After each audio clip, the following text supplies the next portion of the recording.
Welcome back, everyone. It's Eric from Eric here. Today we're actually back with a little bit of an impromptu video. I didn't actually plan on recording, but today as of recording, January the 9th, pretty big day for Pokemon. Of course, we had the new Nintendo Direct with a bunch of news for the Sword and Shield video game. And that's kind of what we expected as far as Pokemon news, but we actually got a pretty substantial new TCG update that was posted a little bit unexpectedly on Pokemon.com, and that does include some pretty big changes to the game. Some we kind of saw coming, some we really did not. So I wanted to kind of just go over that with you guys and go over some of my thoughts about these changes coming to the game and what it might mean going forward. So like I said, this update was posted on Pokemon.com. I'll put a link in the description if you guys do want to read the whole update for yourself, but we're going to go by this bit by bit and see, exactly what changes that we have coming. So as you can see, changes coming to the Pokemon TCG, card erratas, rule changes, and more. Let's see. So the first, pretty big thing that is changing that we kind of expected was the first turn rule change.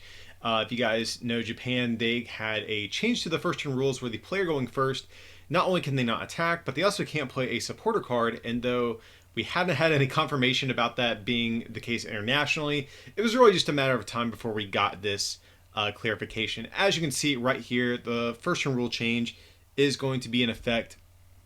It says, let's see. So starting on February 21st, the date that Pokemon TCG Sword and Shield becomes legal for tournament play, there will be an additional restriction. The player who goes first cannot play a supporter card on the first turn, and they say this change is an attempt to make it less of an advantage to go first. Some strategies may benefit when the player goes second, but others might work out better if the player goes first. We hope this results in interesting choices in both gameplay and deck building.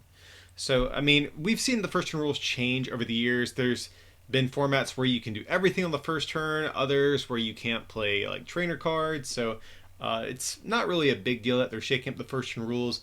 As far as my personal thoughts on this change to the first turn rules, I've been doing a little bit of Sword and Shield testing, and I will say that one prize decks in particular, like with evolving low HP basics, I think really get hurt a lot by this rule change in my experience so far.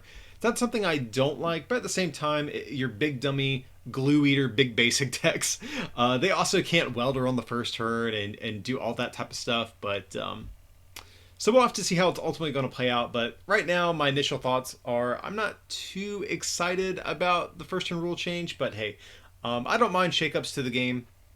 It's nice, if nothing else, just to keep things fresh every once in a while. So we'll have to see how this is going to unfold. Now, one thing I am curious about, I don't know if we've had clarification, is when you called the coin flip, is this going to be before or after setup? Because we've had formats where you decide who goes first after you guys draw your opening hand and all that, and I think that would make things pretty interesting. I think I'm okay with this rule change if they do it like after the initial flip is called. So I don't know, we'll have to see how it plays out, guys. Those are just some of my initial thoughts. So next we have some changes to weakness and resistance. This is another one that we've kind of just seen via the cards that have been revealed for Sword and Shield so far. So, resistance has been changed to -30 now, whereas it was -20 before. Actually, it's funny, it was -30 back in like the very original days of the game, back in the Wizards era, which is funny because the cards actually had substantially less HP back then and did substantially less damage. So -30 was actually like really big back during that time. So it makes sense that with all the power creep we've seen in the game over the years, that resistance finally gets a little bit of a buff. So I do like that. So let's see. It says, any Pokemon from previous series that have a -20 resistance will continue to be treated that way as expected. It says weakness has also been unchanged as far as the damage, but a few common type matchups have shifted. This won't apply to every Pokemon, but here's some of the general changes. Waters are weak to lightning instead of grass. Psychic is going to be weak to dark instead of psychic. Dark is going to be weak to grass instead of fighting. So again, we've seen some of these via the cards that have been revealed for Sword and Shield. And speaking of Sword and Shield, if you guys have not seen our full set review, I definitely want to plug that as well. If you guys want to learn more about all of these cards coming when these rule changes go into effect, definitely check that out. I have a link up there on the screen somewhere. But yes, these are a couple of the common type changes. Now, of course, this will vary from type to type because certain types in the video game are represented under the umbrella of different types in TCG. So these aren't exact, but yeah, these are going to be some common changes that we do see going forward. And it says, you may also find some Pokemon of some types that have a resistance that it didn't have in the past. So be on the lookout for these changes to weakness and resistance. So that's actually interesting to see, going forward, to see what types might gain a new resistance. I know some of these psychic types now have a minus 30 for fighting, even like the non-ghost psychic Pokemon. So I'm curious to see if this is going to pop up in any other situations going forward as well. But I think that's really the main one that comes to mind out of these Sword and Shield cards that we've seen so far. So next up, some type rearrangements. And here is where things get a little bit shaky and where some of the controversy has kind of come from in this update. So the Fairy type, which was introduced in the X and Y series, will no longer be supported in the Sword and Shield series. Pokemon that are Fairy types in the Pokemon video game series will now generally be represented as Psychic type in the Pokemon TCG. And to maintain a balance among types, Pokemon that are Poison types in the video games will now be represented as Dark types instead of Psychic types. So for the time being, Fairy Energy can still be used in standard format, but that may change in the future. So this was the big bombshell no one was really expecting. I don't think, if anything, people want to see more types represented in the TCG. They don't want to see, types being cut away. And in a way it makes sense, because if they are taking poison types, which are historically psychic, and putting them under a different type, I kind of understand them wanting to replace that in a way, but I almost don't even think it's necessary. Psychic already has Psychic and Ghost types represented under the type. Dark now has Dark and Poison represented under the type. I don't think we needed necessarily to just axe Fairy altogether. And just aesthetically, I think it's kind of a weird thing getting rid of Fairy Pokemon. A lot of people do like the nice, like, feminine, like, pink design or aesthetic that Fairy types have. Just a different, unique feel compared to some of the other types. So there's some people are a little bit bummed about that. I'm in the same boat. I really didn't want to see Fairy types get the axe like that. We've only had them since the X and Y series when the type was first introduced. And so that's definitely really interesting. Now, one thing that I want to actually talk about is we don't have anything about dragon types mentioned. And if you'll notice in the first Sword and Shield set, Fairy types and dragon type cards were omitted. At the time, I didn't think anything of it. We actually see a lot of times in Japanese sets where they don't actually cover all of the types, and they leave some of their mini sets that come out before their next major set kind of fill in those type gaps. So I didn't think anything of it, but it looks like Pokemon is revamping these types. The next question begs to be asked specifically about dragons is, what is their weakness going to look like? Are we just going to go back to the pre-2014 era of the game where dragon types were just weak to dragon? I mean, I think that's probably a safe assumption. We could maybe see water just because ice is represented in water as well. So that's a possibility. Right now I would probably guess they're going to go back to being dragon weak. And I'm imagining dragon types are still going to stay since they didn't issue any sort of statement on dragon types leaving. I'm curious if beyond weakness, if they are going to retool dragon at all, since we didn't see it. I don't know if that's indicative that they are kind of retooling things behind the scenes for dragon to be later reintroduced in a future set. Not really sure, but definitely really sad about Fairy, leaving the game. I've seen a lot of people online kind of bummed about it. So, fingers crossed, hopefully down the road, Pokemon rethinks this. It's especially weird too, because they actually print basic Fairy energy in the Sword and Shield era of the game. So it's basically a big spit in the face to anyone who's a fan of Fairy type. So yeah, really sad about this new announcement here. So we'll have to see how it's going to pan out. But not my favorite bit of news from this update. Next up, we have some erratas being issued. I kind of expected this as well, just because of some minor text changes to some of the cards in Sword and Shield. A lot of the Sword and Shield cards used the phrase "up to" pretty liberally in their cards. So what I mean by that, energy retrieval here, as you can see, previously it just says put 2 basic energy cards from your discard pile into your hand, but now it says put up to 2 basic energy cards from discard into your hand. So now you have the flexibility of just getting 1 if you do decide to, which is pretty nice. And I have to say, I think I do like this. There's a lot of times where I've played like a super rod as an example, or like a rescue stretcher, and I'm just like, oh, I really need to get these two cards, but I really don't want this third card. So I'm actually a really big fan of this text change happening throughout a lot of different cards going forward. So I think this is actually a really positive thing that Pokemon is looking to be kind of going forward with throughout the Sword and Shield era. So there's a couple cards that are coming back that they do issue an errata for. Basically, an errata just means they're changing the text, and all of the previous versions will be played using this new version of the ruling. So energy retrieval is coming back. We have Lumberry. Let's see. It says at the end of each turn. The original just says at any time between turns. So that is a little bit different. But let's see. Palpad also up to 2 supporter cards. Very nice. Citrus Berry, same thing with Lumberry. It's going to be at the end of each turn. So these are, not huge changes, but they are worth pointing out. I think specifically Palpad and Energy Retrieval are going to be the big ones here that are the more impactful. Now, getting on to some of the major ones, we have Hyper Potion.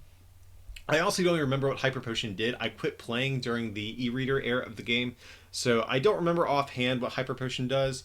But yeah, so very different text. Quick Ball, however, I am much more familiar with. So the original Quick Ball, you revealed Pokemon from the top of your deck until you hit a basic, or wait, let's see. No, just any Pokemon. So kind of like Random Receiver, but for Pokemon. And Quick Ball, of course, is substantially different. Probably for the better. I think it's a much better card now. So now it says you discard a card from hand and search your deck for a basic Pokemon and put it into your hand. So that's a bit better, like I said. And all of these cards going forward, you will have to play with these new rulings. So yeah, as you can see here, it says these are considered official errata, so all versions of these cards will be legal for use in tournament play, but older ones will be played as if they had the updated text. So it's actually pretty cool. If you guys still have your old Quick Balls from back in the day, from the Diamond and Pearl era, you can bust them out now, but they do have to be played differently at least. So that is going to be another pretty substantial thing, but we kind of suspected that to a degree at the same time.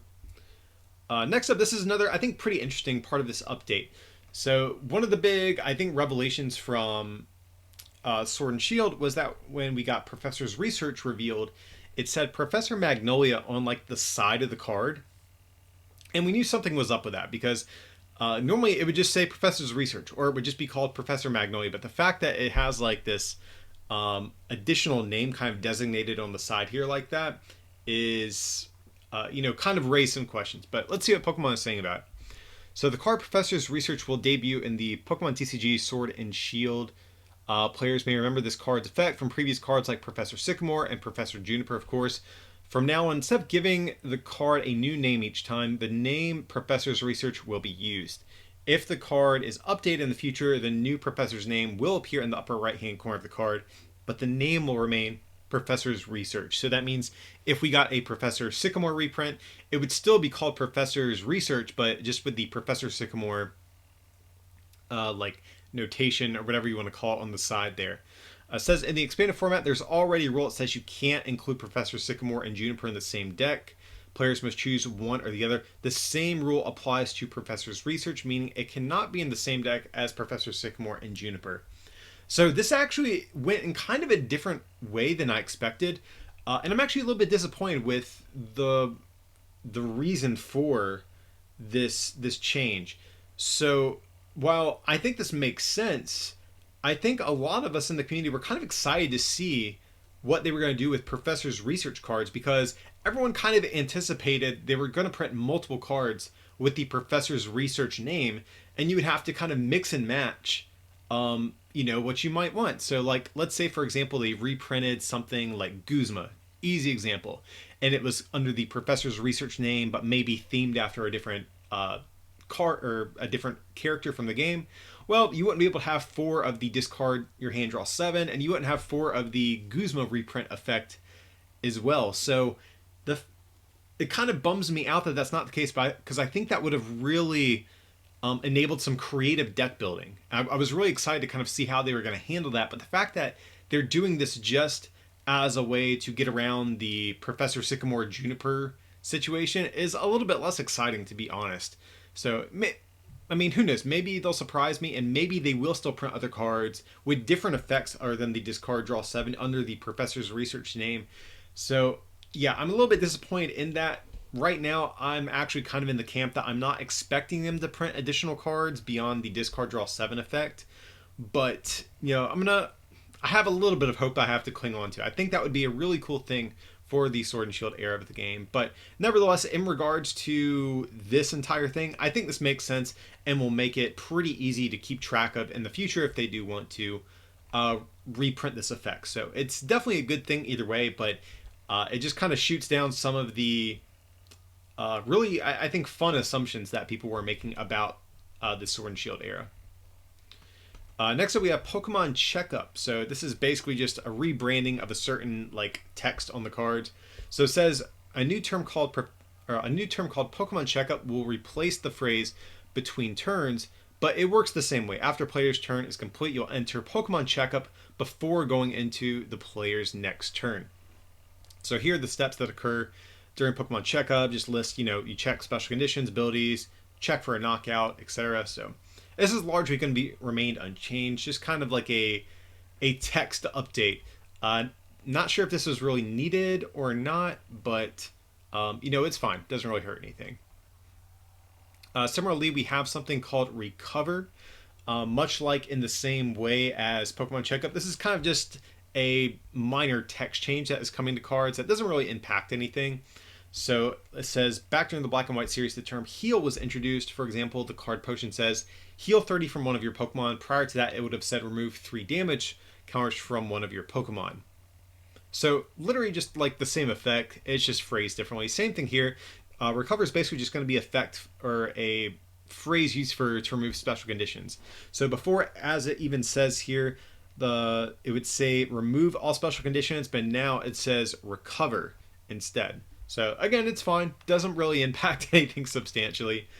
But just a unique flavor they're trying to give the Sword and Shield era of the game. So next up, reminder text removal. I have already started to notice this from some of the cards that got revealed. So it says, in the past, abilities that could be used during your turn include the reminder text before you attack. To clarify that attacking was the last thing you could do in a turn, starting with Sword and Shield, that reminder text won't appear anymore. In some cases, that reminder text could cause the text to be incorrect, since there are some abilities that can be used during effects of attacks. For example, if you use Persian GX's / attack with Heatran GX, Heatran GX's Burning Road ability activates when it becomes active, even though that happens during the attack. To prevent this confusion altogether, this reminder text will be removed in the Sword and Shield series. So just another little quality of life update. This actually is a little bit more significant than some of the other ones we just looked at, like Recover and Pokemon Checkup. But it's largely going to remain pretty unchanged as far as how most cards are going to interact. So just a nice little quality of life update. So here is another thing that really isn't new, but we have what are called regulation marks. And Japan has had this for a while now. And we haven't really seen it for our sets, but it is nice that it is finally coming internationally for all of our sets. So if you'll notice at the bottom left-hand corner, there is the D at the bottom of this Grookey here. And so what they are saying is, this is called a regulation mark, and it will be used in the future to determine which cards are legal for use in tournament play. For example, there might be a point in time where only the cards with the D regulation mark can be used in the standard format. This change will get more attention in the future, but for now, just take note that it's here. So, yeah, like I said, all of Japan's cards have had this mark on them during the Sun and Moon era of the game. And so it's finally just we're finally just getting parity across regions, which is nice. It makes things easy, especially I'd imagine for younger players who are in the game who might not follow everything in the game super, super close. And they won't have to ask, what sets are legal. You can just say, as long as it has a D next to the number at the bottom, you can use it. So I think that's a really cool thing going forward. It's a pretty minor thing, but it's a nice little quality of life update. And I think for more casual players, it will make keeping track of what's legal a little bit easier, which is definitely good. And from there, guys, that is going to be it for this update on Pokemon.com. So Obviously, the big news from this is the elimination of fairy types.